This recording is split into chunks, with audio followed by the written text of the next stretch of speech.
শাহরু রমাদান আল্লাযী উনজিলা ফীহিল কুরআন, রমাদান মাস এমন একটা মাস যে মাসে কোরআন অবতীর্ণ হয়েছে।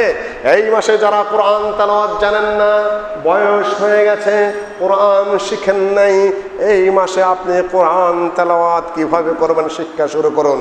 কোরআন তেলাওয়াত শেখার কোনো বয়স নেই।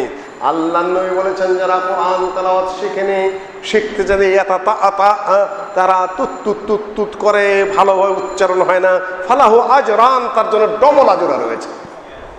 কাজেই মুরব্বীদের দৃষ্টি আকর্ষণ করব, যারা এখনো কোরআন তেলাওয়াত করা শেখেন নাই, এই রমাদানে চিন্তা করবেন যে আপনারা কোরআন তেলাওয়াত শিখবেন।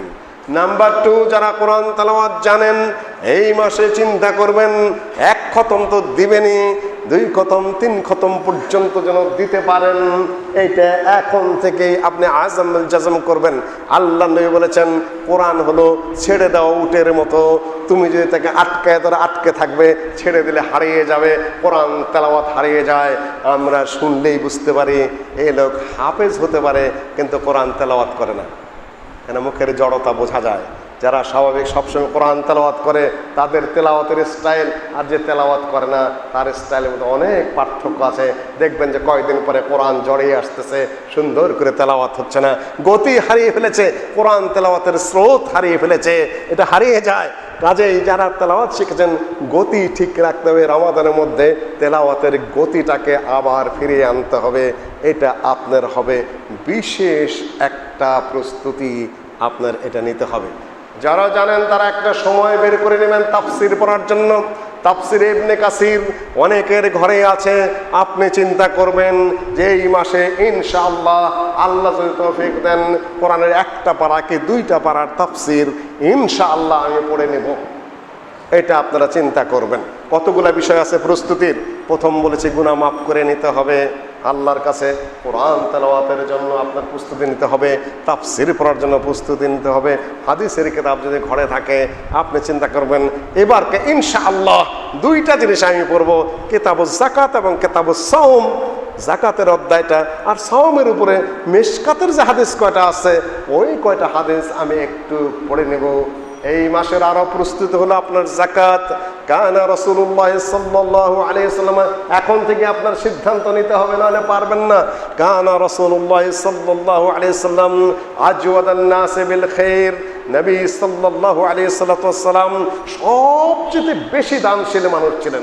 আল্লাহর নবী বলেন আমার কাছে যদি উহুদ পর্বতের সমান স্বর্ণ জড়ো হয় তাহলে দিন শেষে আমি শুধু একটু খাওয়ার জন্য আর যদি ঋণে পড়ে ঋণ শোধের জন্য সামান্য কিছু রেখে আর কিছুই আমি রাখবো না।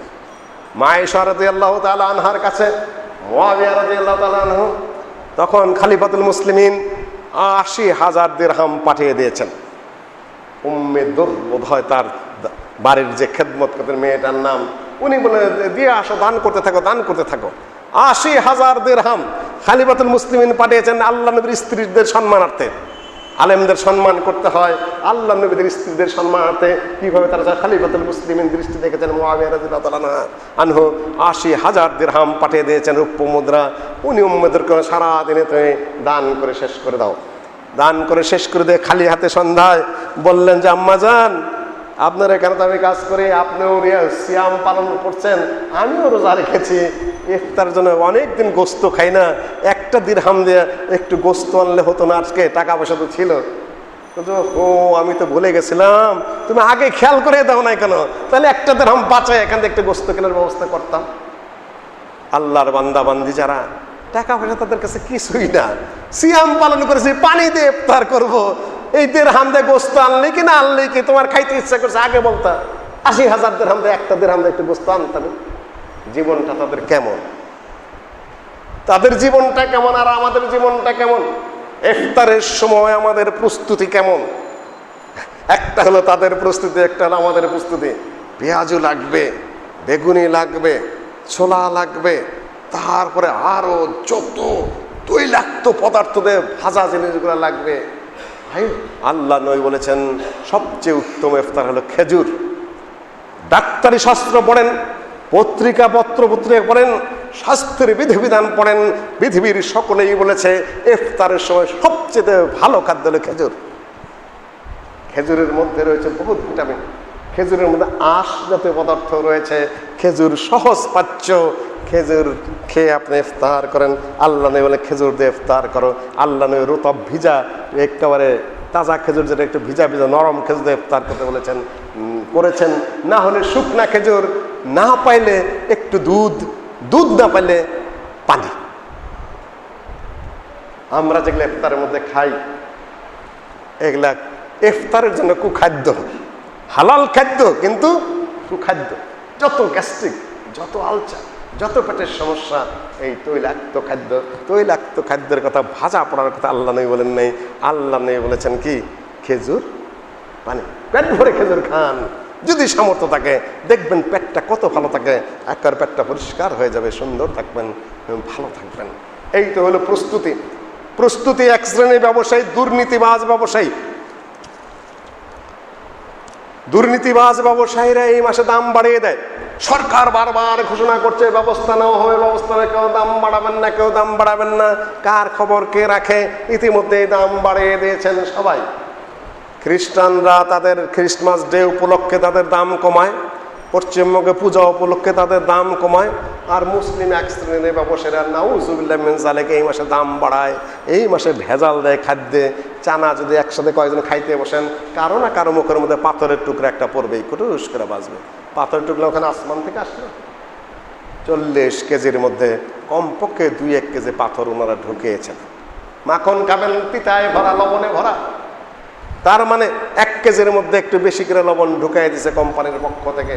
তেলের মধ্যে ভেজাল, এটার মধ্যে ভেজাল, সেটার মধ্যে ভেজাল। তার মানে রমাদানের প্রস্তুতি হে ব্যবসায়ী ভাই আপনি নিয়েছেন পাপের জন্য, অন্যের জন্য, দুর্নীতির জন্য, জুরের জন্য। আপনি রমাদানকে সোয়াবের জন্য স্বাগত জানাতে পারেননি। আমি শুনলাম বংশালের 2-1 ভাই রমাদানের দাম কমিয়ে দিয়েছেন, আলহামদুলিল্লাহ, শুনে খুশি হলাম। শমশের ভাইয়ের কথা শুনলাম যে রমাদানে তার খিচুড়ির দাম কমিয়ে দিয়েছেন, আলহামদুলিল্লাহ। বংশাল থেকে শুরু হতে হবে। কেন? এখানে আমরা তাওহীদবাদী মানুষ, আমরা সুন্নতবাদী মানুষ, আমরা ইসলামের অন্যের চেয়ে বেশি ফলো করি, আলহামদুলিল্লাহ। এটা আমাদের গর্বের বিষয় যে এখানে অনেকগুলো মসজিদ আছে, অনেক ব্যবসায়ী ভাইরা আছেন। এখান থেকে শুরু হোক, ঢাকার যত জায়গা আছে, 1 টাকা করে কমে হলেও আমরা এই দৃষ্টান্ত স্থাপন করতে চাই যে আমরা কমানো শুরু করেছি। রমাদানকে আমরা সম্মান করেছি এবং রমাদানেরকে সম্মান করে আমরা একটু হলেও দাম কমিয়ে দিয়েছি। আল্লাহ নবী ঝড়ের মতো দান করতেন, কাররিহিল মুরসালা, ঝড়ের মতো দান করতেন। মাল আটকে রাখবেন, পেটে মল আটকে রেখে যেরকম মানুষ রোগী হয়ে যায়, পকেটে বা সিন্ধুকে মাল আটকে রেখে মানুষ ওই রকম রোগী হয়ে যায়। আল্লাহ নবী বলেছেন, ইয়া আসমা, হে আসমা, তার জেঠা সরকে আবু বকর রাদিয়াল্লাহু তাআলা কন্যা, লা তুহসি ফায়ুহসি আল্লাহু আলাইক, বেশি বেশি হিসাব করো না, কিয়ামতের দিন আল্লাহ তোমার হিসাব জটিল করে ফেলবে। বেশি বেশি দিয়ে দাও, কিয়ামতের দিন তোমার হিসাব আসান হয়ে যাবে। মালের যাকাত দিয়ে দিবেন, সুদ খাবেন না। যতটুকু মালের যাকাত হয়েছে সেটা সুন্দরভাবে হিসাব করে আপনি যাকাত নিকট আত্মীয়কে দিবেন। 60 ভাগ যেগুলো আছে সুন্দরভাবে বন্টন করে দিয়ে দেন, কার্পণ্য করবেন না। রমাদান মাসে গ্রামগঞ্জ থেকে তারা আশা করে আপনাদের ঢাকা শহরে আসবে, গ্রামে ধান আবাদ করে পোষে না, খুব বেশি কিছু দিতে পারে না, আপনারা যাকাত দেবেন, গরিবের থেকে মুখ ফিরিয়ে নেবেন না। আসছে আসছে আলহামদুলিল্লাহ, রহমত মনে করবেন, আল্লাহর পক্ষ থেকে মেহমান এসেছে, আল্লাহ নবীর দরবারে মেহমান এসেছে। আল্লাহ নবী স্ত্রীদের, সব স্ত্রীর কাছে যান, কেউ খাইতে দিতে পারে না। মসজিদে গিয়ে বললেন আমার এই মেহমানটা কে নিবে? এক সাহাবী নিয়ে নিলেন। বাড়িতে যা বলছে স্ত্রীর কাছে কি আছে? যে আমার কাছে কিছুই নাই, বাচ্চাদের খাবার আছে সামান্য কিছু। বলেন যে ওইটুকুই দাও মেহমানকে। টুকরির মধ্যে কিছু খেজুর নিয়ে দিয়েছে। খেজুরটা পেশ করে স্বামী স্ত্রী পরামর্শ করেছে যে একেবারে ওনার আঁচল দিয়ে আস্তে করে বাতিটা নিবে দিয়ে চলে যাওয়া তুমি। টুকরি দিয়ে খেজুরটা রেখে ওনার আঁচল দিয়ে বাতিটা নিবে গিয়ে মহিলা চলে গেছে। মেহমান খাচ্ছে, কেন 2 জনের খাওয়া হবে না? মেহমান খাচ্ছে আর মেজবান শুধু হাত ঢুকাইতেছে আর তুলতেছে আর নামাইতেছে, কিচ্ছু খাচ্ছে না। পরের দিন আয়াত নাযিল হয়ে গেল, ওয়ায়ুসিরুনা আলা আনফুসিহিম ওয়ালাউ কানা বিহিম খাসাসা। নিজেদের দারিদ্র থাকা সত্ত্বেও তারা অন্যকে প্রাধান্য দিয়েছে, নিজে না খেয়ে মেহমানকে খাওয়াইছে। আল্লাহ নবী বললেন আল্লাহ পাক তোমাদের এই আচরণটা খুবই পছন্দ করেছেন। যাকাত দিয়ে দিবেন, দান করে দেবেন, যাকাতুল ফিতরের জন্য প্রস্তুত হবেন। বাকি 11 মাসের জন্য আমাদের প্রস্তুত হতে হবে। আল্লাহ ওয়াহদাহু লা শারীকা লাহু। দুই একটা মাসআলা বলে দিই আপনাদের কাছে খুব শীঘ্র। মেসওয়াক করলে সিয়াম ভাঙে না, টুথপেস্ট দিলে সিয়াম ভাঙে না, আতর মাখলে সিয়াম ভাঙবে না, সুরমা দিলে সিয়াম ভাঙবে না, চোখে ওষুধ দিলে সিয়াম ভাঙবে না, ইনহেলার টানলে সিয়াম ভাঙবে না, কানে ড্রপ দিলেও সিয়াম ভাঙবে না, কোনো ধরনের সমস্যা নেই, সিয়ামের কোনো ক্ষতি হবে না। যে মা ও বোনেরা পেটে সন্তান আছে, যদি ভয় পান যে পেটের সন্তানের ক্ষতি হতে পারে সিয়াম পালন করলে, আপনি সিয়াম ভাঙতে পারেন, পরবর্তী মাসে ওই সিয়ামটা আদায় করে দেবেন। আর যার কোলে বাচ্চা সন্তান আছে, যদি মনে করেন সিয়াম পালন করলে বুকের দুধ শুকিয়ে যাবে, বাচ্চার কষ্ট হবে, তাহলে আপনি সিয়াম ভাঙতে পারেন, পরবর্তী মাসে সেই সিয়াম আদায় করে দেবেন। অনেক বাচ্চা মেয়েরা রীতিমতি হয়ে যায়, তারা লজ্জার চোটে কিছু বলেও না, ওই মানুষের দেখা দেখে সিয়াম পালন করা শুরু করে দেয়। না, এটা ঠিক নয়, সিয়াম রাখা হারাম, তোমার ওই সিয়াম ভাঙতে হবে। দাদিদের, খালাদের, চাচিদের, মাদের খেয়াল করতে হবে, তাদের বলতে হবে সিয়াম তোমার পালন করা হারাম, তারা পরবর্তী মাসে করে দেবেন। সন্তান যদি হয়ে যায়, পরবর্তী মাসে সিয়াম পালন করে দেবেন। এইটা হলো পুরুষের জন্য। আর শেখ আল ফানি যারা আছে, এমন বৃদ্ধ যাদের আর জুয়ান হওয়ার সম্ভাবনা নাই, তারা সিয়াম ভাঙবেন, তার পক্ষ থেকে ইয়াসুমু আনহু লিহু, তার পক্ষ থেকে তার আত্মীয় স্বজনেরা সিয়াম পালন করে দেবেন, কিংবা দৈনিক 1 মিসকিনের খানা দিয়ে দেবেন। কিংবা এমন রুগী একেবারে ক্রনিক্যাল ডিজিজ হয়ে গেছে, ডাক্তার বলে দিয়েছে 2-4 মাসের মধ্যে ভালো হওয়ার কোনো সম্ভাবনা নাই, তিনিও তার পক্ষ থেকে অন্যকে দিয়ে সিয়াম পালন করাতে পারেন, কিংবা দৈনিক 1 মিসকিনের খানা দিয়ে দিতে পারেন। সংক্ষিপ্ত মাসালা এই কয়টি। আর যদি কেউ দিনের বেলায় ভুলে খেয়ে ফেলে, আল্লাহ নবী বলেছেন যে আল্লাহ পাক তাকে খাওয়িয়েছে, ভুলে খেয়ে ফেললে সিয়াম ভাঙবেন না, ওইভাবেই সিয়ামটা পুরা করবেন। ঢেক গিললে আপনার সিয়াম নষ্ট হবে না। মুখে দাঁতের গোড়ায় যদি কোনো খাদ্য থেকে তাকে হঠাৎ করে ছুটে গিয়ে আপনার পেটের মধ্যে চলে গেছে, আপনার সমস্যা হবে না। সিয়ামরত অবস্থায় খুব বেশি নাকে পানি দিবেন না, আল্লাহ নবী নিষেধ করেছেন। সিয়ামরত অবস্থায় যদি অটোমেটিক বমি হয়ে যায়, সিয়াম ভাঙবে না। কিন্তু ইচ্ছা করে যদি বমি করেন, তাহলে সিয়াম ভেঙে যাবে। আমি এতটুকু বলেই আমার বক্তব্য আজকে শেষ করছি। আসসালামু আলাইকুম রহমতুল্লাহি ওয়া বারাকাতুহু।